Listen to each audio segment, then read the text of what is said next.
Saudara, penyebab kematian satu keluarga di Kalideres akhirnya berhasil diungkap oleh polisi setelah melakukan investigasi secara intensif selama 1 bulan. Dan hasilnya, saudara, disebutkan bahwa kematian mereka dianggap wajar, namun dalam kondisi yang tidak wajar. Apa maksudnya? Kita tanyakan hal ini, saudara, bersama dengan Kasubdit Jatanras Polda Metro Jaya, AKBP Indraweni Panjiyoga. Bung Panji panggilannya. Meninggal dengan wajar dalam kondisi tidak wajar. Apa sih maksudnya itu? Artinya adalah bahwa para korban ini meninggal bukan karena tindak pidana atau terjadinya suatu tindak pidana di dalam rumah itu.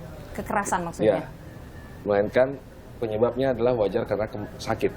Oke. Karena dari masing-masing korban yang ditemukan di rumah itu, menurut hasil kedokteran forensik dan patologi forensik, yang pertama Pak Rudianto, ayahnya itu sakit saluran pencernaan, ibunya itu ada kelainan di payudara, ini selaras dan ya. Lalu Budianto, pamannya Dian atau adiknya Pak Rudianto, itu sakit karena serangan jantung. Dan Dian sakit karena ada kelainan di paru-paru. Itu yang dimaksud dengan kematian wajar. Wajar. Dalam kondisi tidak wajar. Dalam kondisi yang tidak wajar adalah keluarga ini sangat tertutup. Dia tidak berkomunikasi dengan lingkungan, bahkan dengan keluarga besar. Sudah lebih dari 20 tahun tidak pernah ada komunikasi sama sekali.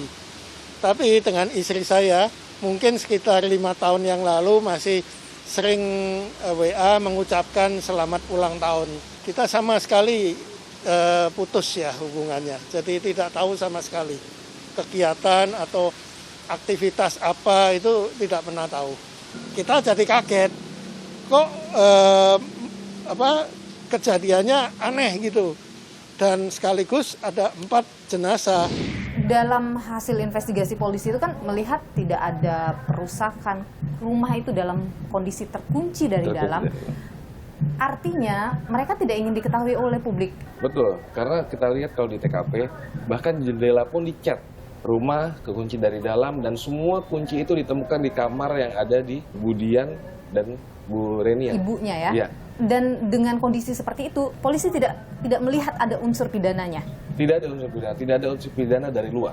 Oke. Ya, tidak ada tindak pidana dari luar dalam arti ini, misalkan ada pembunuhan, ya, terus ada pencurian dan kekerasan, ya, ini tidak ada. Karena dalam rumah itu kondisinya semua ya memang rapi, tidak berantakan. Perlu dipahami nih, unsur pidana, tindak pidana ini adalah kejahatan dari luar yang menyebabkan keluarga ini meninggal dunia. Ya, peristiwa yang seperti itu yang kita sampaikan. Jadi tidak ada orang lain yang masuk ke dalam rumah itu untuk melakukan tindak pidana. Dari hasil investigasi polisi, apakah mungkin mereka punya masalah lain? Misalnya masalah finansial, mengingat ada juga informasi mereka menjual sejumlah barang dan lain sebagainya. Kalau masalah finansial itu, salah satu orang di rumah ini menjual mobil. Setelah itu mereka sempat mau menjual rumah. Polisi melakukan penelusuran soal itu juga? Ada keterbatasan yang kita punya, yaitu kita membuka rekening korban, bahwa karena kan semua sudah meninggal. Bahkan ahli warisnya pun sudah meninggal juga, Dian. Dan Dian adalah satu-satunya ahli warisnya. Jadi tidak bisa kalau ada yang mengatakan ini harus follow the money gitu. Untuk mobil saja, dia tidak mau ditransfer pembayaran mobil. Dia minta cash. Kenapa? Apa yang didapatkan polisi dengan... Pada saat dia menjual mobil itu, pengakuannya adalah untuk mengobati istrinya yang sakit, Pak Budianto. Padahal kan Pak Budianto ini belum nikah. Tidak menikah. Di rumah sakit, salah satu rumah sakit di Jakarta.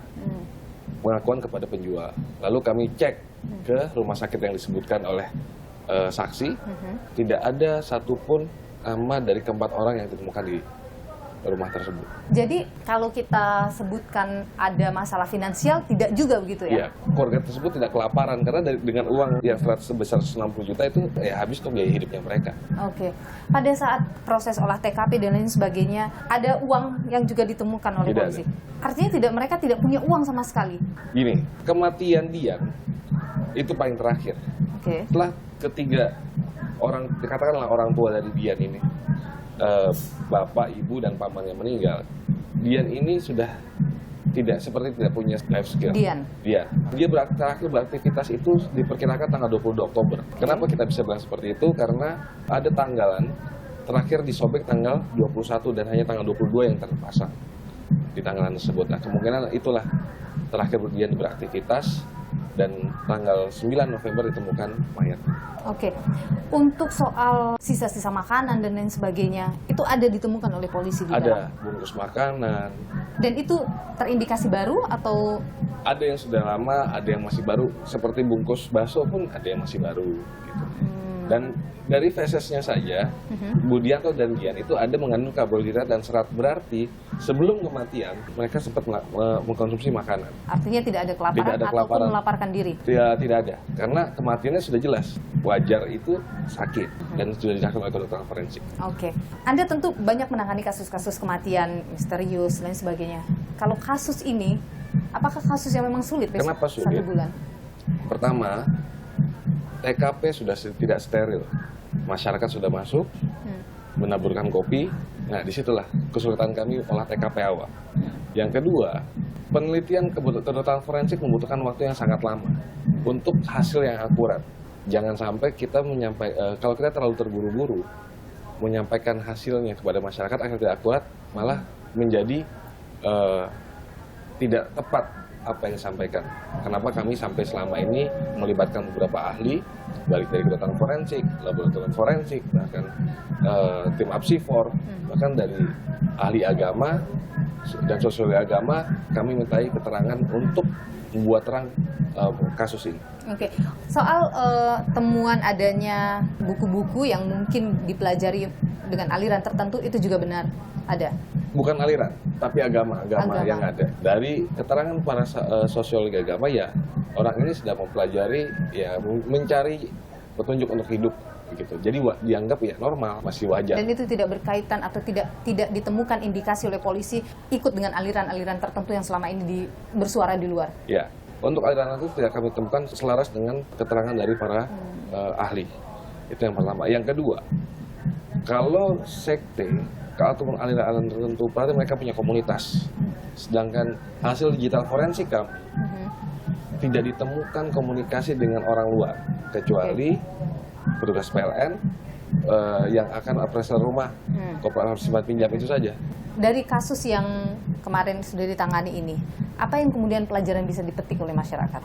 Pertama, masyarakatnya hidup rukun, saling peduli dengan tetangga. Karena mungkin kehidupan di Jakarta ini kan sibuk segala macam. Itu. Yang kedua, apabila menemukan kejanggalan, pemerintah setempat ataupun ketua RT, RW segera mengecek. Apabila menemukan mayat atau jenazah seperti ini, bantuan masyarakat adalah cukup mensterilkan TKP dengan cara menunggu petugas datang. Yang kemarin mereka masuk dan merusak TKP. Langsung siram kopi.